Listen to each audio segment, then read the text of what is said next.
So Patrick,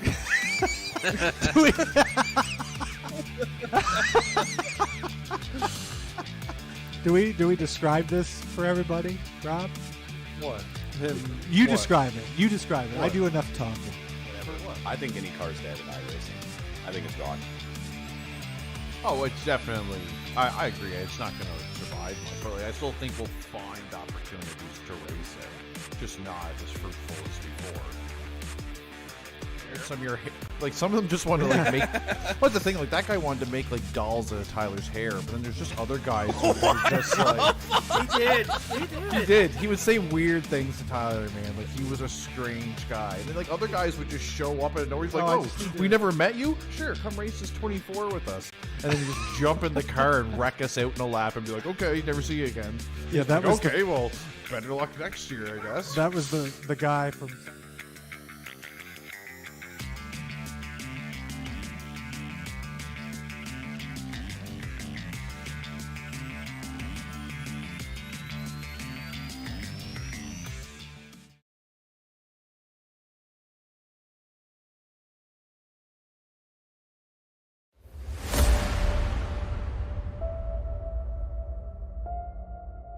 The Palace of Speed.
Bonsoir, vous de France, et bienvenue sur le circuit de la Sarthe, or le circuit de 24 Heures du Mans. And that, my friends, is French for good evening.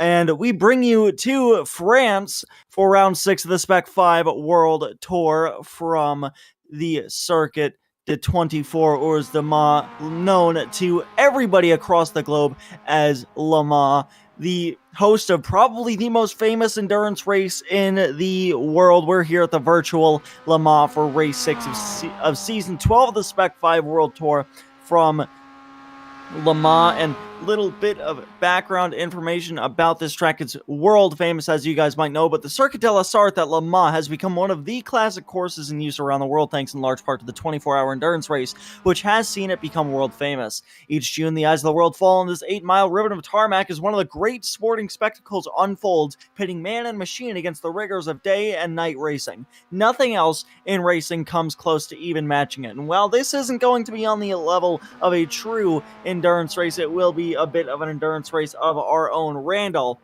with how slow these cars are, we're looking at about the high 4 minutes in terms of lap times. Currently the fastest is Mike Dam with a 4:54.8. A lot of drivers have yet to set lap times, but very, very long track for these cars, and it almost seems like this race might be the longest of the year. This one's going to feel the longest in the car. There's lots of long straightaways. You're going to be fuel saving the whole time.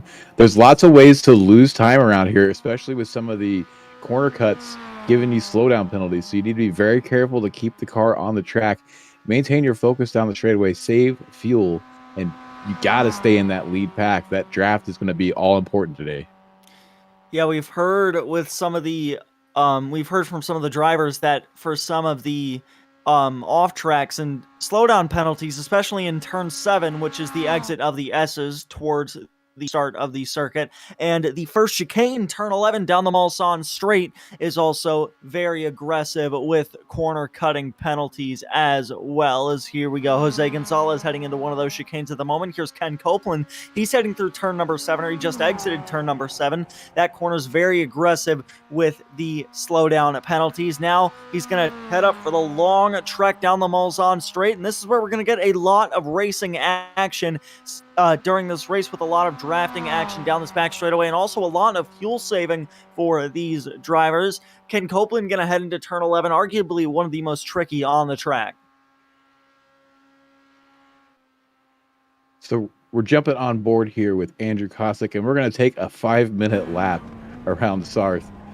As you see now, he's entering the final chicanes, the Ford chicanes, sometimes referred to as the Lego chicanes here because of the curbing. You need to get a good run off here. You see tracks all the way out, a long run down to turn 1. A really good passing opportunity here if you can get a good run and get to the inside for turn 1, but you give up the inside for turn 2. So we'll see lots of battles coming through this section of the track, particularly at the end of the race. See, he's going to come all the way over on the curb, easily flat out, and then he's going to brake very, very hard and get over onto the curb as much as he can. You want to try to stay off those yellow little sausage curbs as much as possible as you make your way through the Dunlop chicane, down the hill, a quick left, a quicker right, and then he's going to have to get on the brake here and get all the way over to the inside curbing for this corner, and then manage that little bump there as the camber changes and not oversteer the car. And then the most important corner on the track right here, you see just a little bit of a lift, gets over onto the curb, runs off onto the exit curb, keeps it on the track for the long run down the Mulsanne straight. Now they are using the 24 layout, which has both chicanes in it and not the classic layout, so they will not have just a completely flat out run down the Mulsanne straight. He's going to have a lot of time here to draft, to save fuel, and to plan your move through this chicane. We're going to be looking for about the 150 board on the left. You're carrying a lot of speed into this corner. So there's the 300, the 200, and right about where that brake and the railing is when you want to start looking for your braking point. He's going very deep because they're on quality fuel. Not a lot of weight in the car. No cars in front of him, so he can brake rather late. You see, he cuts the curbing as much as possible. Wants to straighten out that chicane as much as he can and get a good run. It's almost worth it in the race to back up your brake mark and get a slower entry to make sure that you get a good runoff. The exit on these chicanes is extremely important. Now you see set up on the right-hand side of the track. We're going to be looking for about the 150 to the 120 board again on the right-hand side this time, where he's going to brake heavily. He's going to go all the way nearly to the 100 and beyond even. You see he doesn't turn in until he almost gets to that cone. Riding those curves as much as possible. Get back to that throttle as soon as you get through the right-hander onto the curb on the exit and let the car drift out. Normally in these cars, you would take a tighter line on exit. You don't necessarily need all of that track width, But he's trying to keep the wheel as straight as possible to keep as much momentum going as he can so he can maximize his speed down the straightaway. Now we come up to a very tricky corner. He's set up on the left-hand side of the track. He's going to pitch the car in just before the cone that you're going to see appear. And after he pitches it in, he's going to brake as he gets to the curbing, run it all the way out here, and then pull it in. You want to cut that curb a little bit, but not too much, and use all the width on the exit to get another good run down here. Another long straightaway on the run down to Indianapolis. We're going to have two gentle right hands that are flat out in just about any car. You see, he may straddle the center of the track a little bit on some of these straightaways. You can get a little bit more, a little bit better aerodynamics by straddling the crowning in the track and making that ride height just a little bit smaller in the center of the car. It won't make much of a difference in these, but some faster cars, you'll see them doing it. You see he's set up on the left-hand side here. Maybe a bit of a lift coming through this corner, and then a heavy braking zone down to Indianapolis. A very, very flat. There's a little bit of cambering there, but a flat left-hander that can be very tricky if you're still heavy on the brakes. And then really a last braking zone into Arnage, and another quick run where they're going to get up to full speed or nearly full speed again as they're going to get to the Porsche curves. Another good passing opportunity here.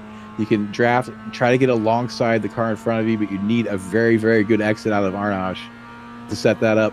A couple very easy corners here, easily flat out. And you want to set up on the left-hand side of the track for that entry into the Porsche curves. And he's braking very, very late. You see the car getting a little bit squirrely there under braking. You just want to get onto these curves at the apex, let the car drift out between, and try to make these as straight as possible.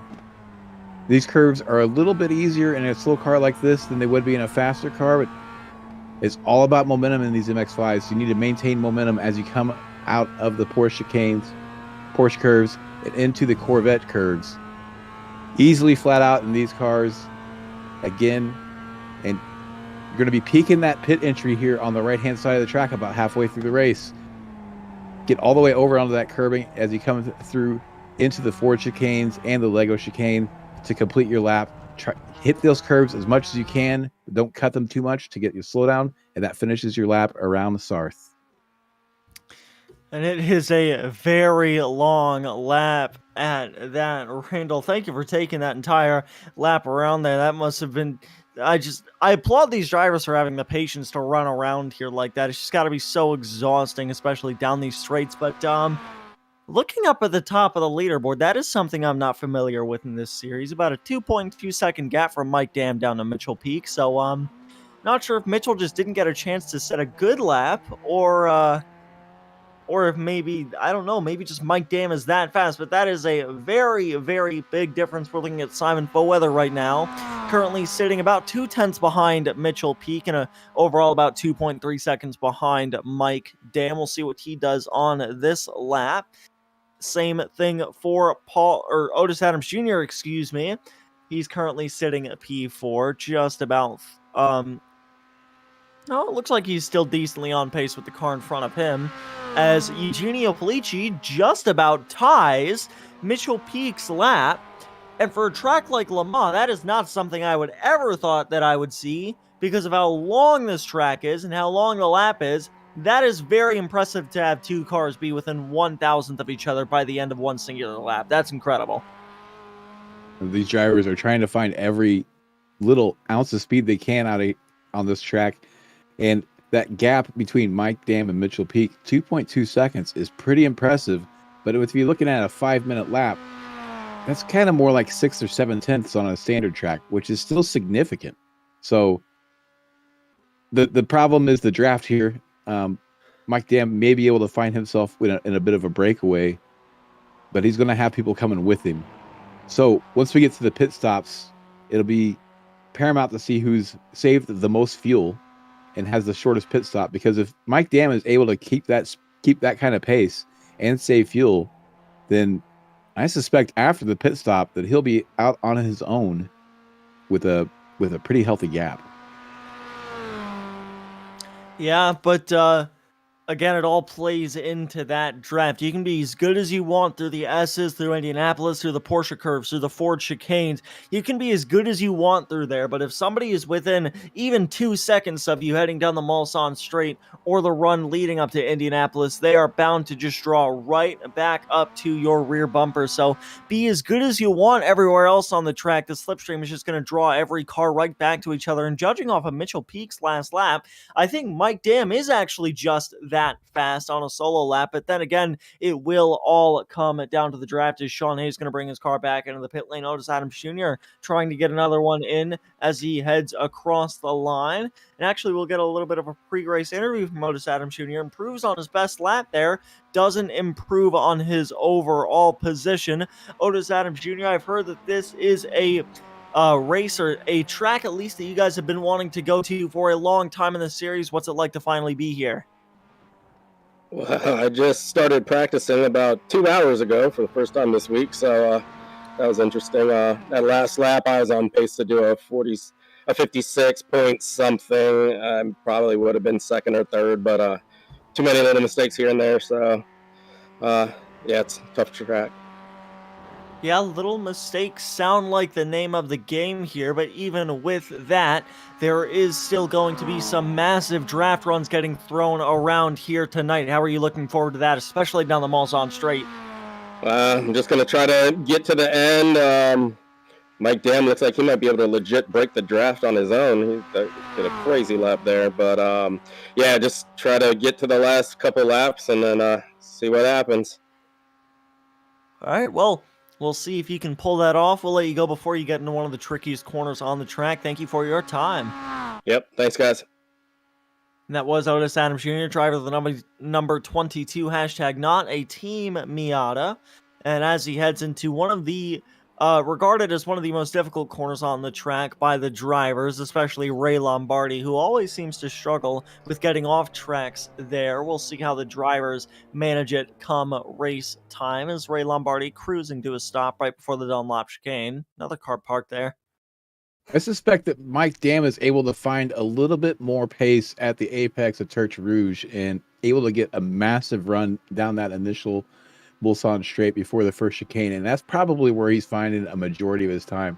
He also has probably figured out the track limits very, very well in the chicanes and is able to just make a tenth here or there turn into that 1.8 second gap that we're seeing now. Yeah, definitely, and we'll see if his speed carries over into race conditions now as we're looking at Lee Martin, currently bottom of the board. He'll come around with another bite at the cherry as he heads through the final couple of corners through the Corvette curves and now through the Ford chicanes up next. We'll see what he can do as one of the fastest open drivers we have seen in recent memory in this series. Up in the pro class, hasn't gotten the results he's wanted, but still has remained steadily above that open class where he came from. So green on about 5 sectors of the 7 sectors on this track. So we'll see what he does across the line. Green in 6 out of the 7 sectors. Looks like a 5:02.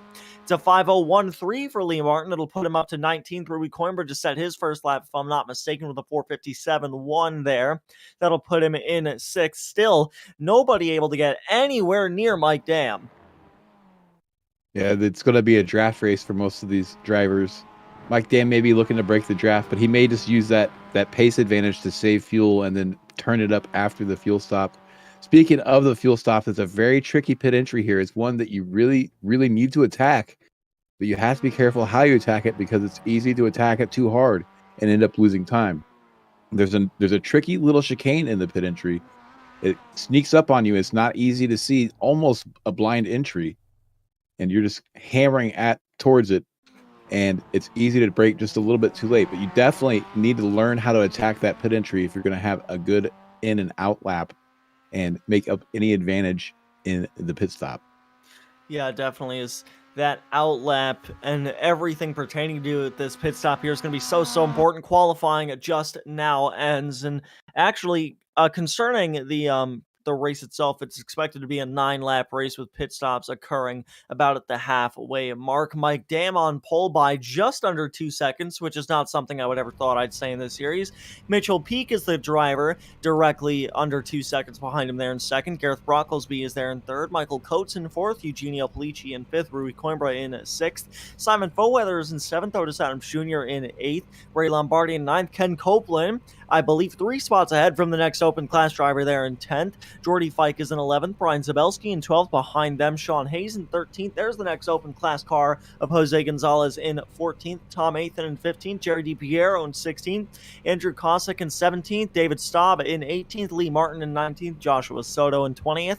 Andrew Gilliland in 21st. Orlando Harrell in 22nd. Paulo Coimbra, last week's open class winner, is in 23rd. Ronnie Coates in 24th. Looks like he didn't set a lap time. Same thing with Greg Mack. He'll roll off 25th as cars take to the grid. We're going to give you a quick look at our points so far. Randall, I'll let you take us through the pro class.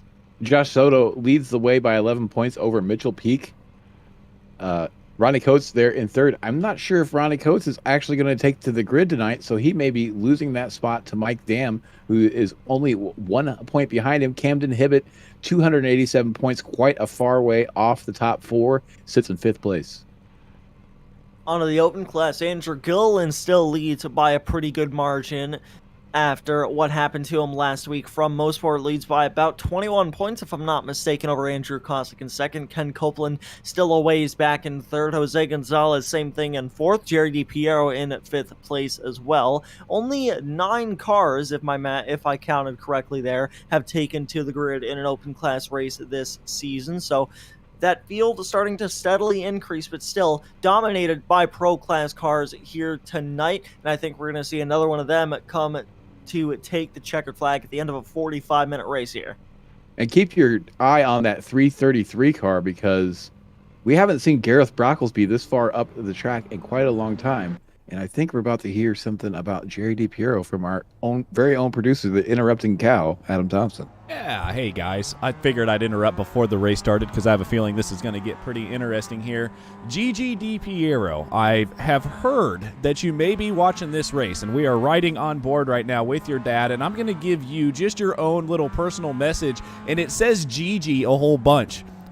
With a whole bunch of eyes, as you can see there. As you can see, I actually put too many eyes in there, so my bad, but just wanted to give you a shout out, Gigi. I know you're rooting your dad on tonight, so we all know he needs some luck because he's not very fast. He's too old.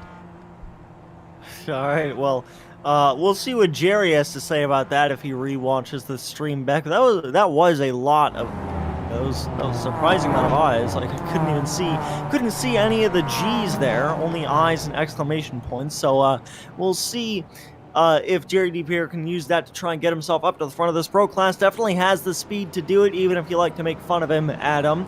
He's not too far behind Ken Copeland and definitely can use that help, especially with the draft on this track. He can definitely use it to make his way towards the front of the open class field. However, as they come to the Corvette curves, we're about to get this race underway. Yeah, people want to be very smart here on the start. A lot more give than you would give later in the race. Don't want to take any damage here on the start, and make sure you get a good, clean run all the way through turns 1, 2, and the Dunlop chicane. You need to make sure to keep that car absolutely pristine so that you have a great chance here at the end. Yeah, and I never thought I'd say this with these cars, but aerodynamics are going to be quite important, so that just ties into not wanting to get any damage, as getting some aerodynamic damage could really affect your car down the straights. But out of the final chicane, the green flag is out, and we are racing from Le Mans down the front straightaway now. It's a great start for Camden Hibbett. He'll take him 3 wide already, trying to make up some spots on the start of the race. Mitchell Peak with a great jump over Mike Dam as they head into turn number 1. 3 wide back there for third now. This is Camden Hibbett, Michael Coates, and Gareth Brocklesby now. Camden Hibbett falls back a little bit. They stay 2 wide heading into turn number 1. Mike Dam trying to get that run on the outside, side by side in the Dunlop chicane. Still side by side on exit now as Mike Dam tries to take the lead from his pole position. Mitchell Peak still with the run off the outside. They'll go side by side through the S's now. It's very, very interesting to see them fighting this hard for the lead this early. You'd think there would be a little bit more give and take here, and it looks like Mitchell Peak going to fall in line behind Mike Dam and try to follow him and see maybe where he lost some of that speed in qualifying and try to pick up some pointers. Gareth Brocklesby maintains that third position as they're now all getting to be single file as they come through Tertre Rouge and down the Mulsanne Straight. Yeah, and this is going to, thank you, producer. I have just gotten word Camden Hibbett is not racing, so I am not sure who I've been calling Camden Hibbett since the start of the race. It may have been Simon Foweather or Eugenio Polici, so whichever one of you it was, I do apologize. But down the Mulsanne Straight for the first time, this is where we're going to see probably the most action all night, I would assume, as drivers are going to use the slipstream to try and make moves, the earliest of which Otis Adams Jr. trying to get something done, as well as Simon Foweather. He'll go around the outside of Gareth Brocklesby now as they head down the second part of the Mulsanne Straight towards the second chicane. Mitchell Peak still trying to maintain pace with Mike Dam as they're racing behind him, which is not helping their case at all, as they're going to start losing time now if they go side by side through the chicane. So they're going to start to get really racy here on this opening lap as they want to make up positions, but they just have to understand that Mike Dam, at least off qualifying, is miles faster than the rest of the field, so these drivers probably have to turn their attention towards that, and it looks like they have, as they are now completely caught up. A little bit of side-by-side action back here. Jerry DiPiero right there behind Andrew Cossack, still the open class a little spread out at the moment now, as Tom Nathan one car behind Jose Gonzalez. Now it might be two if the 135 of Joshua Soto can get by. Josh Soto making the contact as he tries to make a move. They go three wide. He collects the 077, and there's a big pile up in the back of the field. It's going to collect Jerry DiPiero and a few others here. And we're going to see Tom Athan was the principal victim in that move, and that's going to take out a significant number of the field. As now we jump back to the leaders, we have the draft has brought them back together, and Gareth Brocklesby has closed that gap up to Mitchell Peak now in second place. And they're trying to keep there on the tail of Mike Dam. We're going to look at this again. We're going to see. We're looking at Lee Martin here. The actual move was from Josh Soto ahead. We're going to watch him come out of the chicane. Josh Soto moves to the right of the 36 here to try to take that position. And I don't know if he didn't know that Tom Athan was there still beside him. It looked like he was trying to go all the way over, and there was just another car there, and mayhem ensued at the tail of the pack. So yeah, I don't think that beat the wreck we had at Monza, but still, that was a very big wreck. Andrew Gilliland getting upside down after what looked like a head-on collision with Joshua Soto there. Joshua Soto ended up getting on his side for a little bit as he had a car driving through his undercarriage there. I think it might have been Greg Mack. Very harsh wreck on the first lap of this race. That'll take 4 cars out as everybody else going to try and get it back to the pits. So far, Mike Dam trying to pull away from the pack. Here's Ken Copeland now. Some of his open class competitors are going to have been dealt with, so he's not going to have to deal with as much competition. Still has Jose Gonzalez 2 cars behind him, so you might have to worry about that as the field makes their way through the Porsche curves for the first time. This is going to deal a heavy blow to Josh Soto's attempt to get the championship this year. He was trying to close down on Mitchell Peak and had issues last week and now issues this week. They do have one faster pair, so we'll probably see most of these drivers come back out on the track. They'll be in a little group on their own possibly, but since this incident happened at the tail end of the field, we don't see a huge gap now. We still have pretty much one pack of cars. There's a couple little gaps forming, but largely still running as one pack, as we see now Mitchell Peak having to defend a little bit against Gareth Brocklesby, and Mike Dam already has a 1-second gap at the end of the first lap. Yeah, and I think Mike Dam might start to pull away here if they aren't careful. We were being a little judgmental on if Mike was going to be able to use his speed during the race, and it looks like he will. Oh, Mitchell Peak got a massive slowdown there. He's going to fall back to 6th, maybe 7th after that one. Yeah, he's going to end up falling back to 7th after that. But these drivers are going to have to keep mind of Mike Dam ahead of them, as now that number 93 car starting to pull off into the distance. Mike was really showing his speed towards the Porsche Corvette and Ford curves there. So Mike Dam definitely has a lot of raw pace, and these drivers racing behind him, I bet, certainly aren't helping. No, Simon Foweather is always an aggressive driver. You know that he's going to try to take any position he can get. If you're right in front of him and he's fighting with you, it might be best just to let him go, let him have the spot, and use that draft off of him to try to make up some time. It looks like he's going wide now. He's managed to accrue a slowdown. So we're seeing some of the track limits issues as he's heavy onto the brakes there. He's going to be way off pace, and he's definitely out of contention for the win of this race with that slowdown and the way that he's serving it. So bad luck for Simon Foweather. I know this is one of his favorite tracks. He lived near here and has actually driven it in real life. Yeah, and that just goes to show how much one mistake can cost you here at this track, just especially with how long these straights are. One little mistake like that and suddenly you're at the bottom of the field, not able to make any moves without losing even more time. Speaking of losing even more time, Mike Dam continuing to pull further and further into the distance. I assume that in terms of a driver's track, this is probably one of Mike Dam's favorites, as he is one of the fastest drivers I've ever seen. And Mike Dam's lead is evaporating here as they come down the straightaway. The draft playing a huge role. So Mike Dam's still going to want to be saving fuel, even though he's faster than everybody else. You can still save fuel from the lead here, especially with a gap like this. Now he's going to be in trouble. He may have gotten a slowdown here. The way he ran wide through that chicane, we'll see if he slows down any, but it does not look like he's going to be taking the wider line through there, so he may have just gotten away with one. It's like Gareth Brocklesby managed to get a slowdown and is now trying to serve it. Simon Foweather, after that slowdown, I don't know, maybe if he actually had some sort of issue on his end, and didn't have a slowdown, or if he's just frustrated after that slowdown and knows he's out of contention for this race, has parked the car. We see now Rui Coimbra leading Otis Adams Jr. here through the Mulsanne turn and onto the run down to Indianapolis. That gap up to Mike Dam now, nearly 2 seconds. So they need to get it together, bump draft, and try to close this gap down as much as they can, because they're quickly approaching the spot where it's not going to be available anymore. That Mike Dam's going to have a big enough gap that they're not going to get any draft off of him at all. So you can see now even the gap has gone down 0.4 of a second in that bump draft. Otis knows what to do. These teammates working together. They're likely in a Discord channel together. They know what's going on. They know the score here. They have to work together. They're not fighting very much. Now that Simon Foweather's out of the picture, he's not trying to break them up any.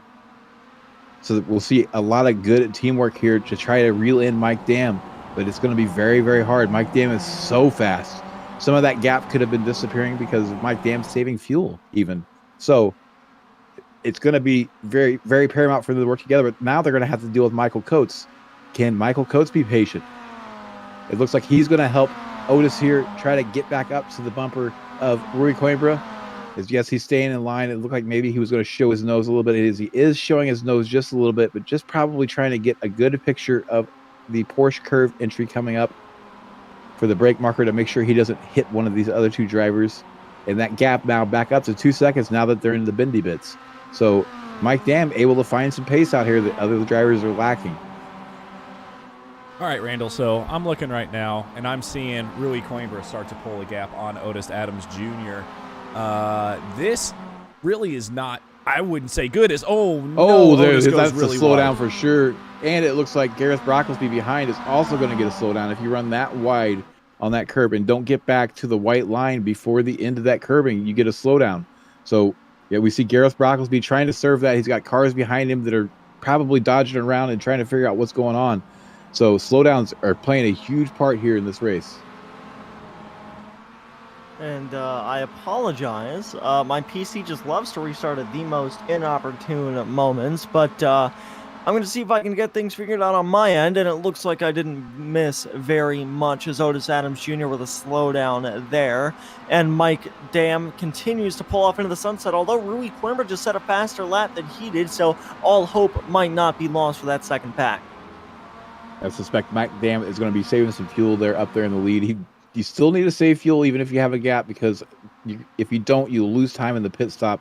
So the sprint races here are just like the endurance races, where it's all about fuel saving and minimizing your time in the pits.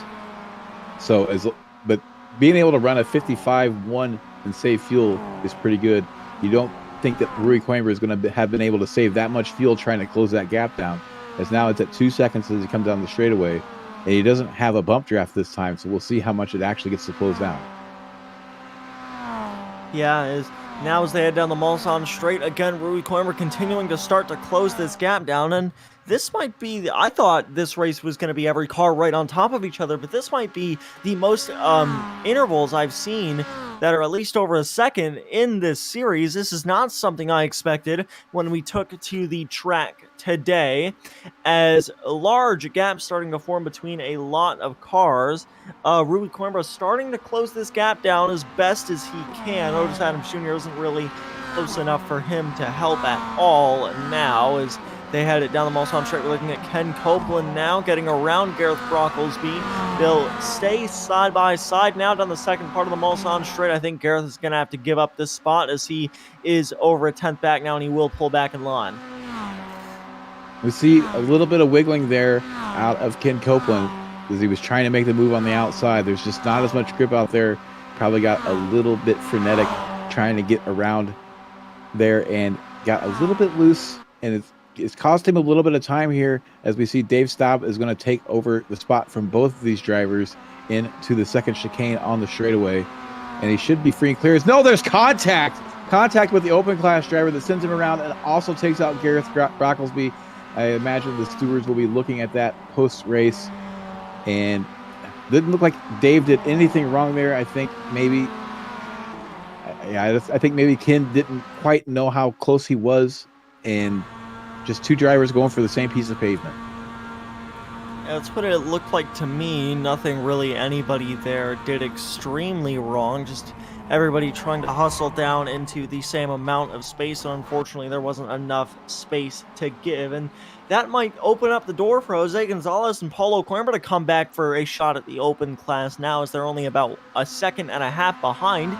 Speaking of being a second and a half behind, Rui Coimbra has started to close down this gap a little bit more now. He doesn't have Otis Adams Jr. following him, but he has slowly started to catch back up to Mike Dam. And you think Rui Coimbra not having won in quite a while, wins last week at Mosport. Randall, you think he might have another one in store for him tonight? He definitely has a shot here, as long as he can maintain contact with Mike Dam. The problem is, at the beginning of each lap, the gap is much bigger than it is now. So he's not able to save as much fuel as if he was right there on Mike's bumper at the start of the Mulsanne straight. He's managed to make up about 0.9 of a second over the back half of this lap because of the draft, but he's not able to save as much fuel because he has to keep his foot down on that throttle to help close that gap up. Yes, here we're looking at Eugenio Polici. Maybe a little bit of an incident on his part. Could have had an off track there. The only Italian driver in the field, still in Europe, but on French soil this time now, as he's fallen back quite a little bit. Currently, Ray Lombardi about 5 seconds back from him, as Mike Dam continues to try and ride off into the sunset. Rui Coimbra not letting him get away with it just yet, but still you can just see how much that gap extends through the Porsche curves. That just shows Mike Dam probably has a lot of experience with this track. And Mike Dam is able to find that extra speed through the bendy bits that nobody else seems to be able to get. That gap was down to 1 second about the time they got to the Porsche curves, and he's already made up 0.5. So by the time they get to the start-finish line, that gap could be looking like 2 seconds again. So one mistake out of Rui Coimbra is all it's going to take, and Mike Dam is going to be out of this draft.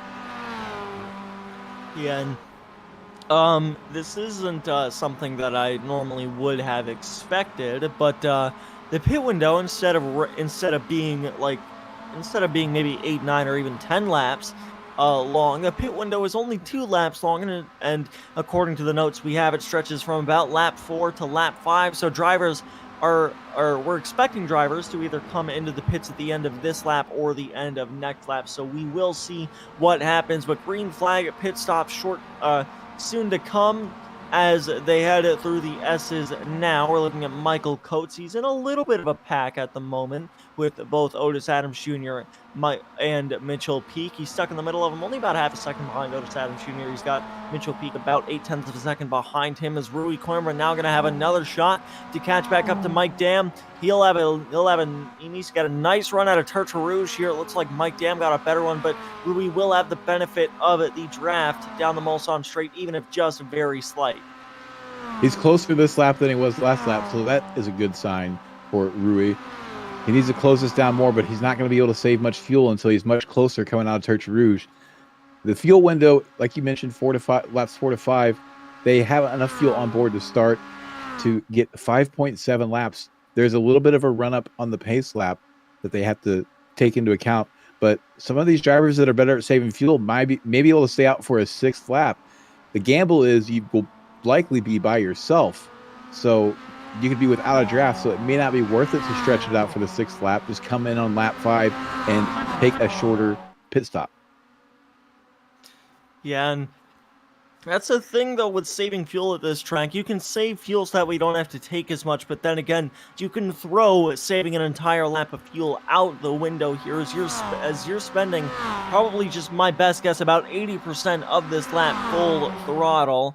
So, honestly, you can throw saving an entire lap of fuel out the window, but still saving just enough so that way you can have a shorter pit stop is still in the question. So as they head into the second chicane, turn 12 now, Rui Coimbra gets a pretty good exit there. He's still going to have a nice draft run now as they head towards turn number 13. Rui Coimbra has the gap under a second for the first time in a while now, and if he gets up there, it will be just him and Mike Dam, as Mitchell Peak is too far back with Michael Coates and Otis Adams Jr. to really do anything. And we might also have a battle for the open class lead coming up shortly here, as Jose Gonzalez has gotten the gap between himself and Ken Copeland down to about just 0.3 of a second, and Orlando Harrell not really that far behind there, only about 3 seconds back. You see, Rui Coimbra has managed to get this gap down to 0.7 of a second coming through the Mulsanne turn, now down the run to Indianapolis.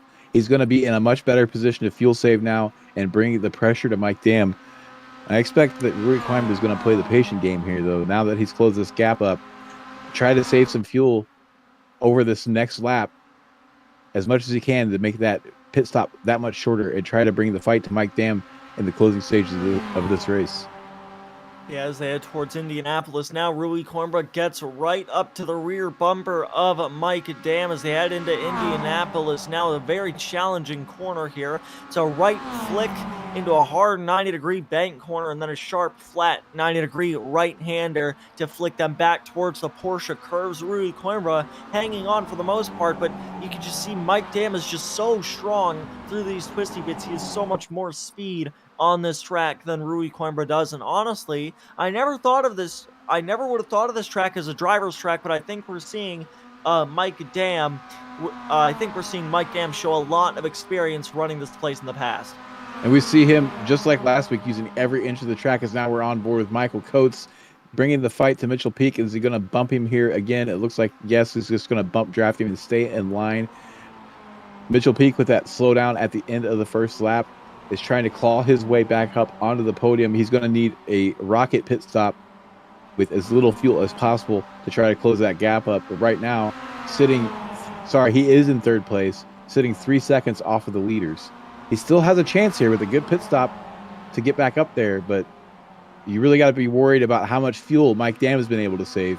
We know that Rui's not been able to save too much. It looks like Otis Adams is probably going to get a slowdown as he runs wide there at the exit of the Porsche curves. Maybe he got it back to the line in time, but looks like he's not serving any slowdown, so he was able to get it back and dodged a bullet there. He was very, very close to getting that slowdown, though. With Mitchell Peak now in the pit lane, the only one to take so far. Jordy Fike in the pits as well, so I think with Rui Coimbra actually just at the fastest lap of the race, so he is slowly drawing closer to Mike Dam. Part of that is probably with the draft, but still very impressive for somebody to at least keep up within a general vicinity of Mike Dam with how fast he is right now. Mitchell Peak and Jordy Fike, as well as Gareth Brocklesby, now the only takers for the pit lane this lap. Ray Lombardi will join them as well. However, everybody else is going to stick it out for one more lap, and I reckon they will have to come into the pits this lap. They could honestly try and stretch it. I don't know how far it would get him though. You can save enough around here to get the 6th lap, but doing so is going to probably leave you alone and would be more harm than good, except maybe if you're Mike Dam. If Mike Dam has saved enough fuel for a 6th lap, then you could pretty much write this race off as his, as long as he doesn't crash. So now we're creeping into the sunset. The lights are coming on these cars. We'll see some of the track lights come on, and we race towards darkness. We should be able to have plenty of light for the end of this race, but yeah, most of these drivers are already pitting at the end of this lap.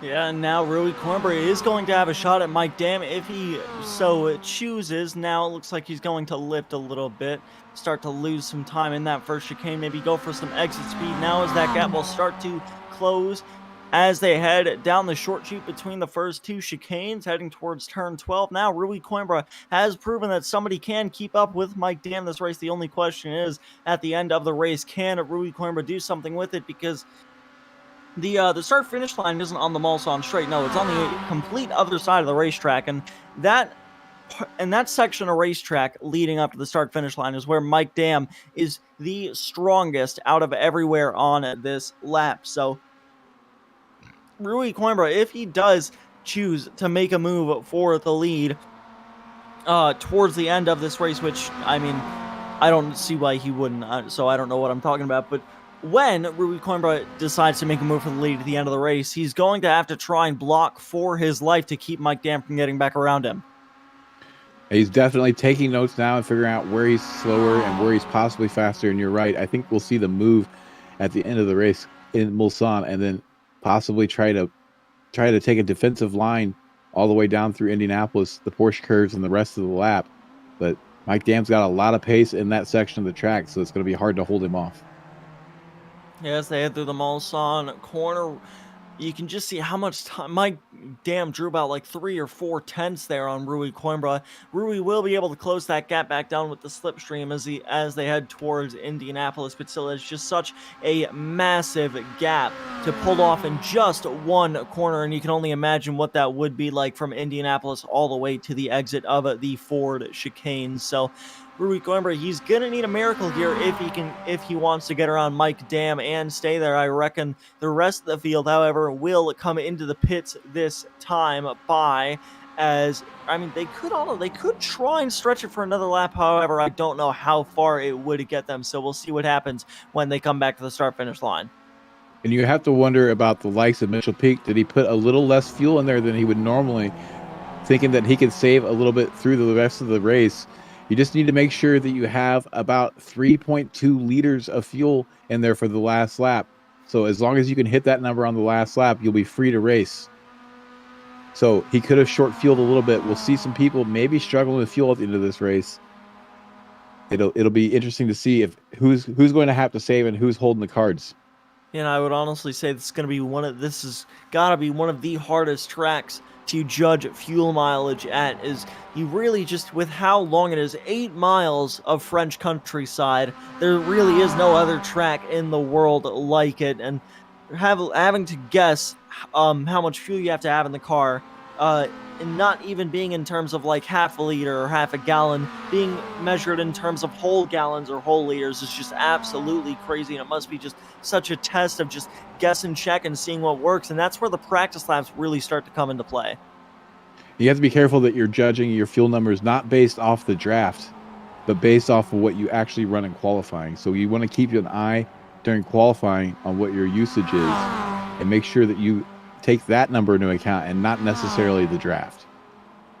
Yeah, both of the leaders, Mike Dam and Rui Coimbra, into the pits, as well as Michael Coates. We'll see what the rest of the field chooses to do. I reckon most of them will head into the pits. So does Adams Jr. into the pits. So yeah, pretty much everybody. Sean Hayes into the pits. Ken Copeland is in. Jose Gonzalez is in. It looks like David Staub is going to come in. Yeah, everybody heading into the pits this lap. So I don't think anybody really could save enough fuel to stretch it out for another lap. So everybody heading into the pits this time by Mike Dam and Rui Coimbra heading out of the pits now. They're stuck. They're currently in their pit stalls still. And we'll see what happens here when they exit the pits. I'm not sure. Gareth Brockleby so far had the fastest pit stop with a 20.2. It takes about 3.2 seconds to fill 1 lap's worth of fuel here. They need 4 laps. So a few people, it looks like they've overfueled just a little bit. So everybody playing it pretty safe. Sorry, they need 5 laps of fuel. So still everybody playing it pretty safe right now. Mike Dam was stopped for 22 seconds, so he should have enough for the end. Rui Coimbra was stopped for 24.73 seconds. So all that time trying to close down Mike Dam and not being able to fuel save has really hindered his race here, as now we have a pretty big gap in front by about 4 3/4 seconds. Michael Coates was stopped for 20.75 seconds and is able to close that gap up to Rui Coimbra. So now we have a big fight for second. Yeah, that might have just been the race. There is Mike Dam going to be in the clear for the rest of this race. Just needs to ride around for about 4 more laps, and he will crown himself winner at the end of the day, as long as he doesn't make any major mistakes, as they are too far out to have the benefit of the draft anymore. Although, I think Mike Dam might have gotten a slowdown there, as Rui Coimbra rapidly closing down the Mulsanne straight now. It looks like, yes, he indeed probably did get a slowdown, and he is really slow. So this could be the advantage gone. He looks like he's back up to full speed now. They're still going to be closing down. He's going to have enough of a gap here coming out of the first chicane to still have broken the draft, but any mistake at all is going to bring those two back into contention. Michael Coates, total pit lane time, 59.3 seconds. The only driver so far, other than Jerry DiPiero, who had to fuel less because of his incident, under the 1 minute mark. Everybody else running about 103 to 104 total pit lane time. So Michael Coates really finding the speed, and his total stop time was 20.75 seconds. So he should have enough fuel. So he was really able to attack that pit entry. Yeah, and it looks like Michael Coates might be going for a move here into the second chicane. He's considering it. Looks like he's going to push him down this straightaway, as both of these drivers are going to work together to try and catch back up to the leader. As Randall, I think we might be able to count that as a commentator's curse, as just as Mike Dam got that slowdown, I was saying that he needs to just not make any mistakes and just run laps that are at least half as fast as what he has been running. So I think I might have had something to do with that. So apologies there, Mike. Hopefully you can keep together for the rest of the race. But Michael Coates going to try and, or at least make an attempt to help Rui Coimbra catch up now, but to no avail at the moment, as Mike Dam continuing to fade off into the distance. And this is not something I thought I would ever see in my time covering this series. Actually, we might see it next week at Tsukuba 1000 full, which is going to be very interesting, as there is only 2 gaps in the field between cars that are under a second, and that is one of the biggest surprises I've ever seen come out of the series. These cars may be slow, but it is easy to lose time around this track, and we've seen drivers have to lose time after the pit stop. It all comes down to fuel saving. Who can take the least amount of fuel that's going to make those gaps appear. It just shows you just how important it is, and why sprint races around here can tend to be a little bit boring, because you're just saving fuel the whole time, and the pit stop decides who's going to win the race. Yeah, it definitely is. Now it looks like, I mean, they're starting to close that gap down, or at least they were down this straightaway. Mike Dam said a quick no to that one as they head through Indianapolis and Arnage now. But, I mean, if Mike Dam makes another costly mistake, like getting another slowdown, especially out of Tertre Rouge or in the S's heading down the Mulsanne straight, it could bring Rui Coimbra and Michael Coates back into the fight here. Honestly, with how fast Mike Dam is, I don't think another mistake is realistic, but Rui Coimbra just need to, Rui Coimbra and Michael Coates just need to hang on to that thought, that little glimmer of hope, and just try and go as fast as they can to just try and get themselves back into contention for the win. They're also racing to keep ahead of Mitchell Peak, to try to keep that gap opened up as much as possible, to keep him from getting draft on them so that he can't get those spots. So they're fighting from both ends here to try to close a gap ahead and make a gap behind get bigger. So they're working together really well. I expect they will continue to do so, as it looks like Michael Coates now is serving a slowdown. The gap is getting really big between he and Rui Coimbra. Maybe he just had a mistake in the Porsche curves there and not a slowdown, but that gap now almost 1 second. Yeah, definitely. Yeah, for sure. Is now that gap from the Porsche curves down to the front straightaway. That gap once again up to 3 seconds, and that is just absolutely incredible with the amount of pace that Mike Dam has to pull off, even with the pit stops. 1.3 seconds faster than um Rui Coimbra. Just absolutely insane the amount of pace that Mike Dam has put on. I never thought I would see something like it covering the series. And I was a little curious, so I went and looked, and I do not see a black flag for Michael Coates. I was concerned that maybe he got that really short pit lane time by speeding, but I don't see a black flag, so he's really figured something out on that pit stop. As we see Mike Day off into the grass. Oh, this could be trouble. He's going to be down on speed. He'll be able to get through Tercharoux very easily and not give up too much time, but that gap just keeps getting smaller with every little mistake.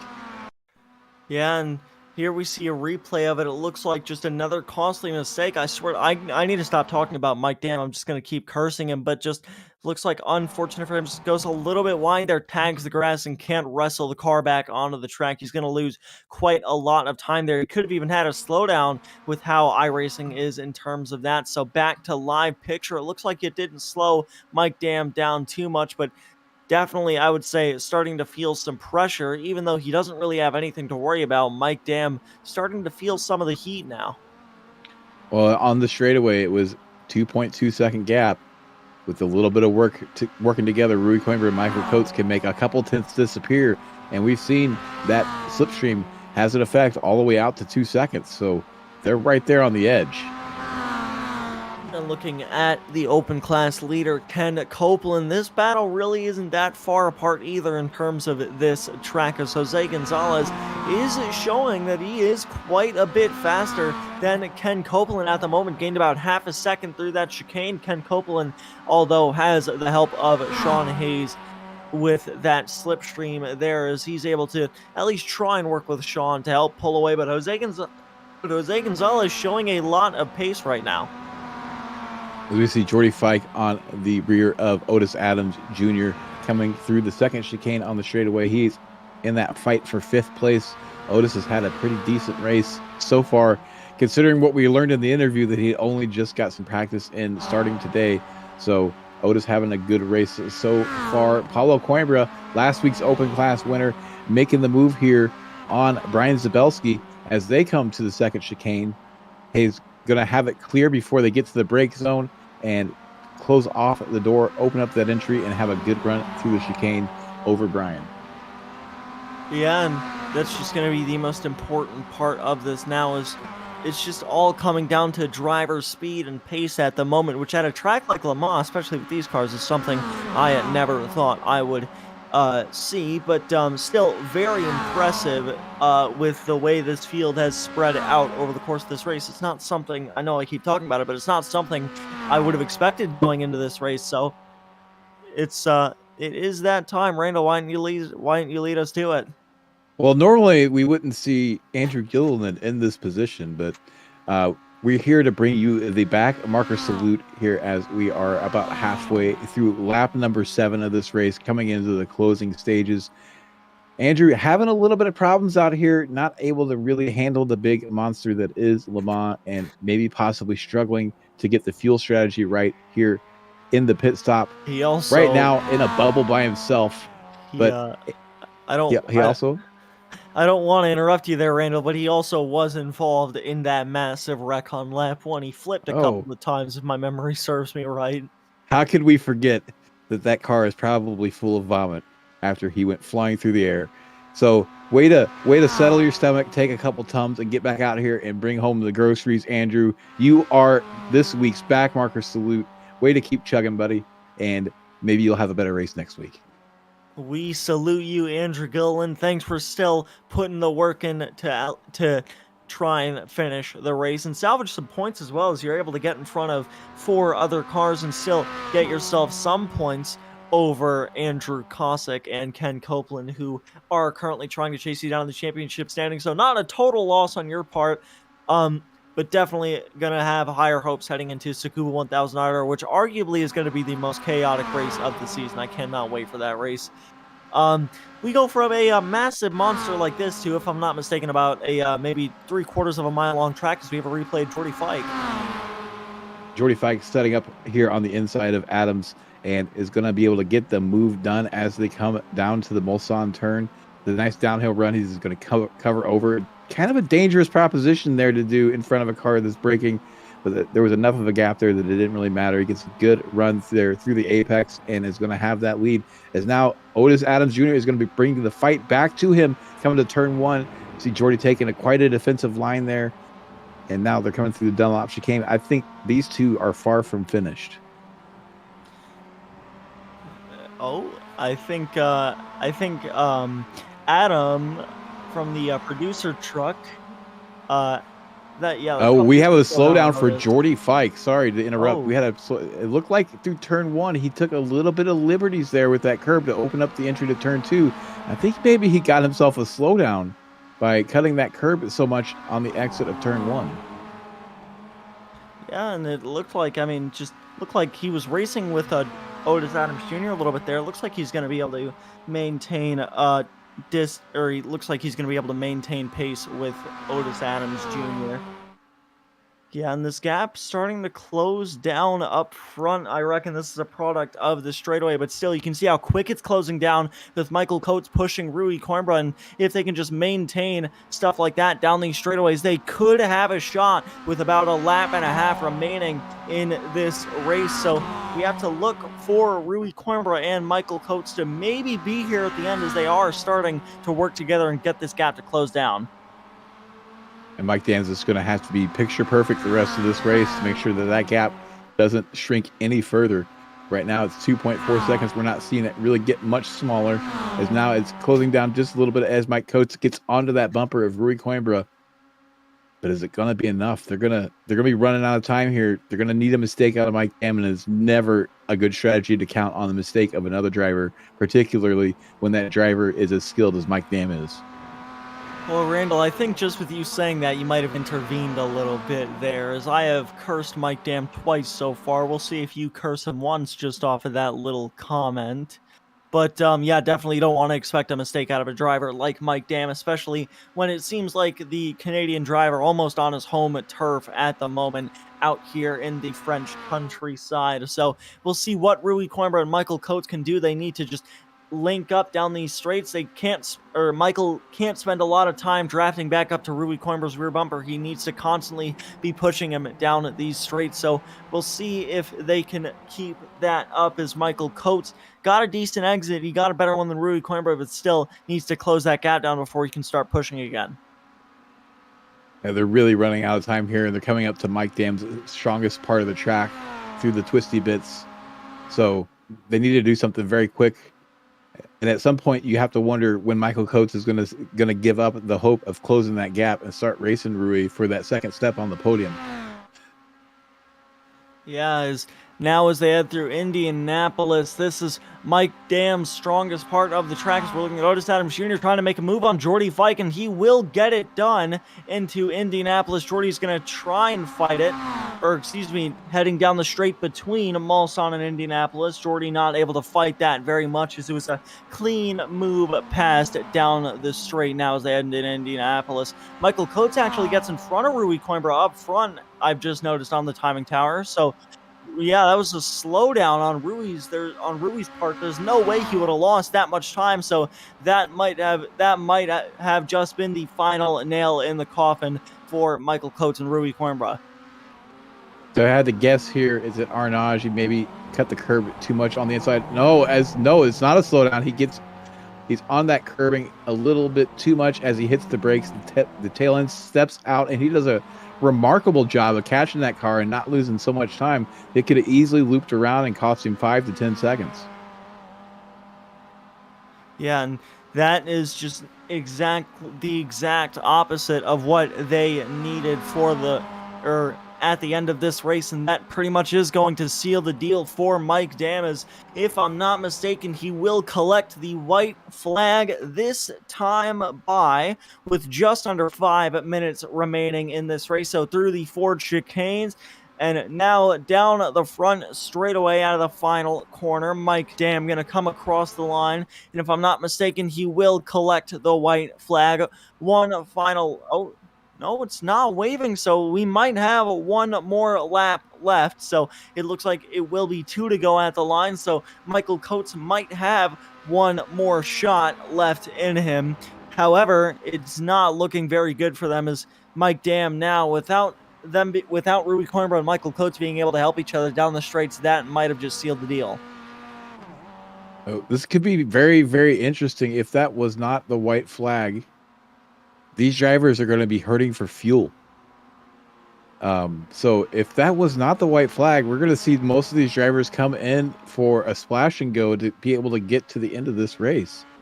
It was looking very close on time as Mitchell Peak was coming to the line, but it looked like they're definitely within they were definitely within 4 minutes and 55 seconds. I would be shocked if this went to 10 laps, but maybe we can get on board if somebody crosses the start-finish line to see if they see the white flag, as we're now with Jerry DiPiero coming through the Porsche curves, feathering that throttle, trying to maintain that momentum as much as possible. If we can stay on board with him, we may be able to see, as we jump to Ray Lombardi, who's much closer to the start-finish line, we'll be keeping an eye open for that flag man. But I would be really shocked if this went to 10 laps. Yeah, so I'm not sure what the ruling on that is, as, yeah, the white flag is not waving, so we are not on the last lap, so we will still have one more lap after this, but I think that will just be another lap for Michael Coates and Rui Coimbra to continue to watch Mike Dam fade into the distance further out of their grasp. So just pretty much a victory lap at this point for Mike Dam. He just needs to keep it together and just not make any silly mistakes, and he will end up winning this race, and that pretty much goes for the rest of the field. A lot of drivers able to race each other at the moment, as we see Rui Coimbra going for a move around Michael Coates, easily clears him as they head towards turn number 12. But a lot of these drivers, they can race each other for spots, but at this point it's a victory lap for Mike Dam.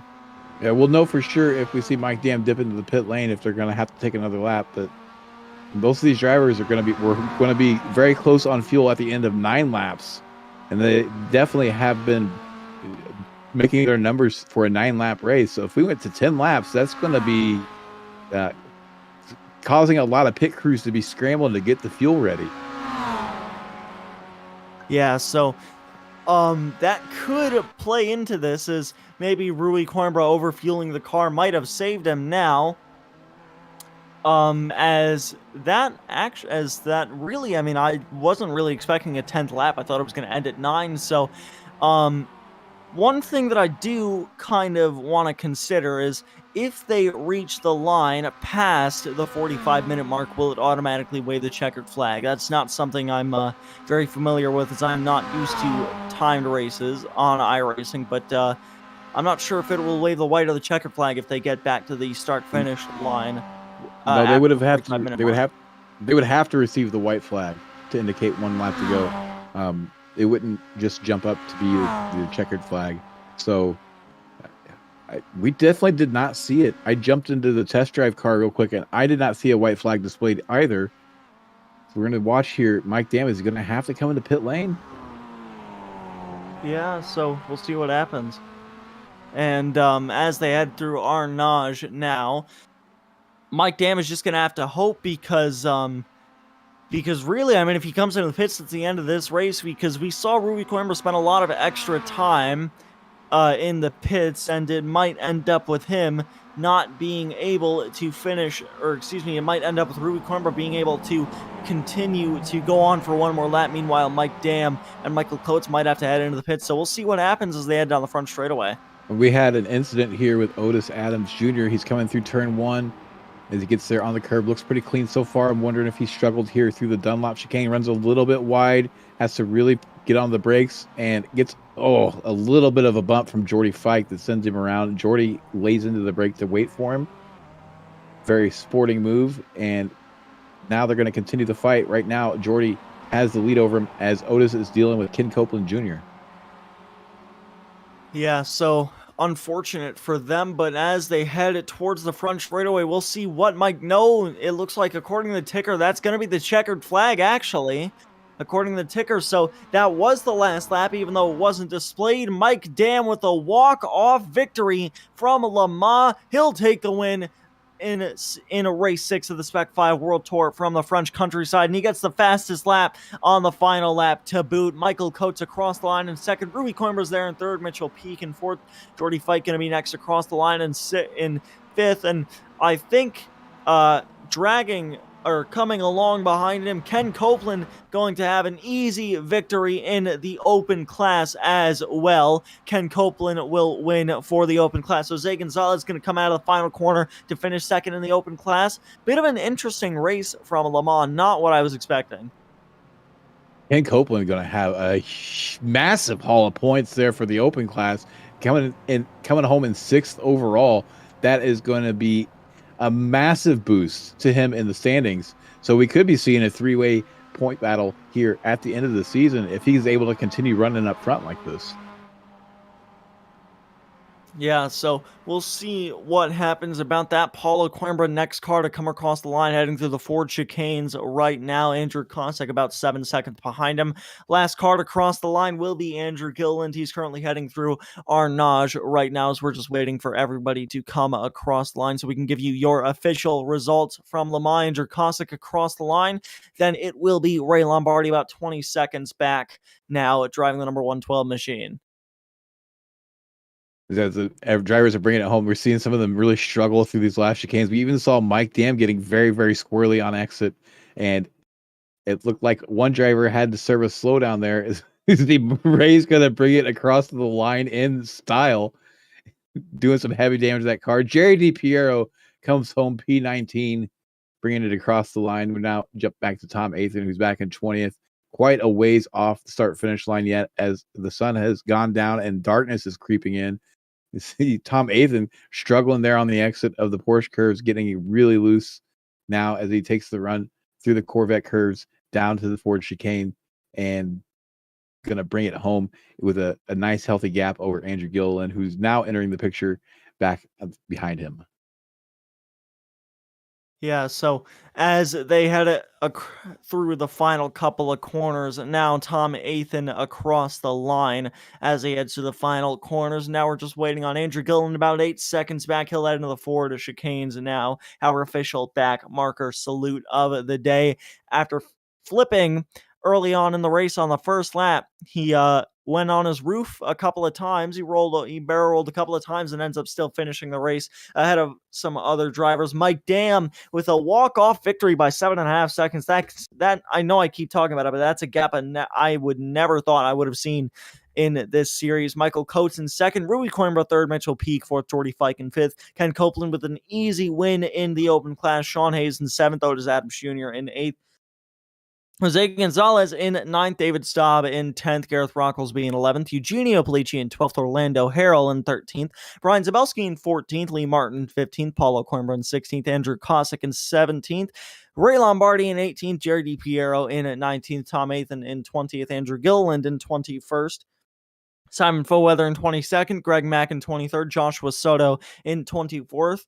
The drivers in 22nd, 23rd, and 24th were out after that first lap wreck, and Ronnie Coates finishes 25th, having not started the race. And Randall, I believe you are on standby with our open class winner, Ken Copeland. Ken, congratulations on the open class win here, and finishing 6th place overall is going to be a big boost for you in the point standings. Tell us about your race. The race was interesting. It's been a rough week, so I haven't been able to put in laps. So the first thing I'm going to have to do is apologize to David Staub and Gareth Brocklesby, because I'm pretty sure I ruined their race going into one of the chicanes. And that was just a lack of racing experience on this track. I think I miscalculated that corner completely. So apologies to them. Otherwise, really good race. Had a great pit. Constantly had Jose behind me, which is where my worries were, just trying to find drafts, stay safe, and keep pace. So did you expect to see yourself this far up the field at the end of the race? I honestly had no idea what to expect coming into this. I think before the race practice, I'd cut all of like a 5:01, and I think conditions just gave me a couple extra seconds. And I didn't know, I've never raced on Le Mans in a Mazda or anything else, so I had no idea what the race was actually going to look like. I imagined, based on what I'd heard, probably like 10th would be where I'd land eventually, but I did not plan on being this far up, much less the way I managed it. So we're watching the replay of the start now while we're talking, and it looks like it got 3 and possibly almost looked like 4 wide at one point coming into turn 1. How big were your eyes seeing that happen in front of you? Turn 1 and turn 2 honestly don't bother me too much, especially on cold tires. You come in so cold, you don't try to stretch the track. So honestly, everybody in front of me on lap 1, it felt really comfortable for the most part. I knew all those guys were going to be safe, so there was zero nerves. Well, you're a steadier man than I. I would have been extremely nervous seeing them racing like that going into turn 1 on cold tires. Well, congratulations on your win. Is there anybody you'd like to thank or shout out before we let you go? Yeah. First off, I want to thank y'all for putting on a great broadcast week after week. So thank you so much for doing that. It's a huge pleasure to be able to race for y'all. Also, my wife, once again, who's sitting on the couch listening, and anybody else out there who's watching. Thanks, y'all. Well, congratulations again, and hopefully we see you up here in the booth again towards the end of the season. Yeah, looking forward to it under better circumstances. That was Ken Copeland, your open class winner and overall P6. And Alex, I think you have our runaway race winner, Mike Dam. Yeah, I sure do. And Mike, it really seemed like for no point in that race you had any sort of competition behind the wheel. What was it like? You seem miles faster than the competition. Hey guys, thanks. Yeah, I don't know what it was about tonight, but I don't know. This track's always fit me pretty well, and I know it pretty well. So yeah, I was happy to have good pace here.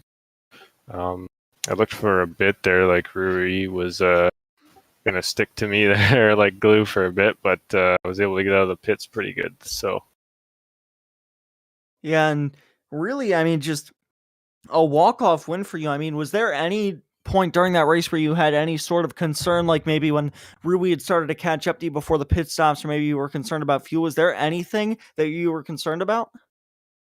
I was worried about if it was going to be 9 laps or 10 laps because it was pretty that tight confused there. us too. It was pretty close. I think give or take 20 seconds, it would have been different. So Yeah, that I honestly, we thought that it was going to be one more lap, and we thought that you guys were going to have to maybe make another pit stop before the end of that race. So we really didn't even know what to expect up here. Anybody you want to thank before we let you go?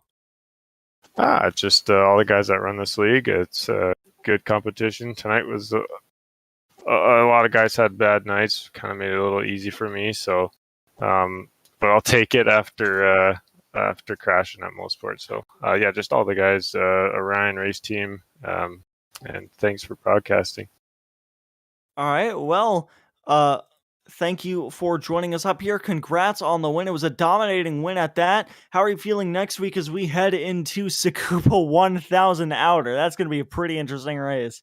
Absolutely, kind of polar opposites from this track, so it's going to be a little cramped quarters.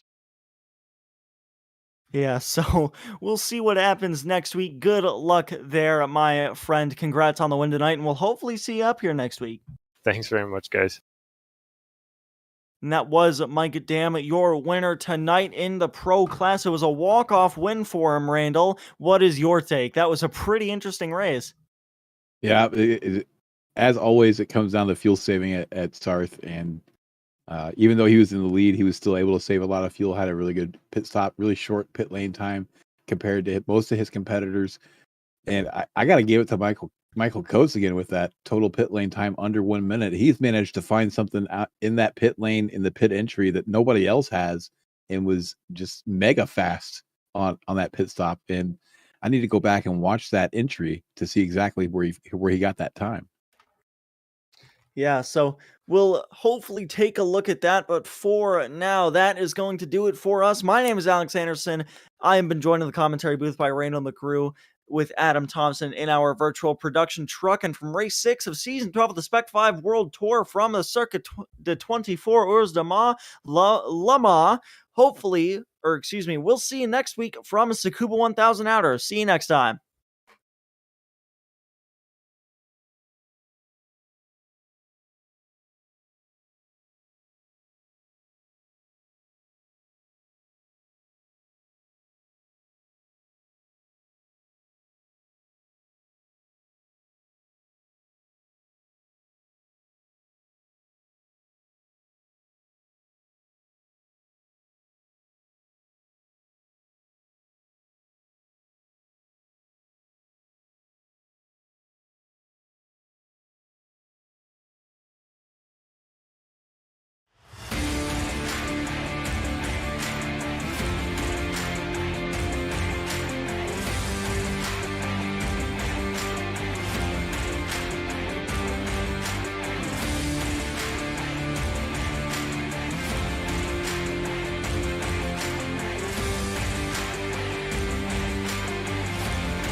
Not.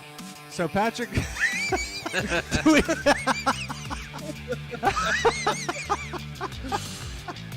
do we describe this for everybody, Rob?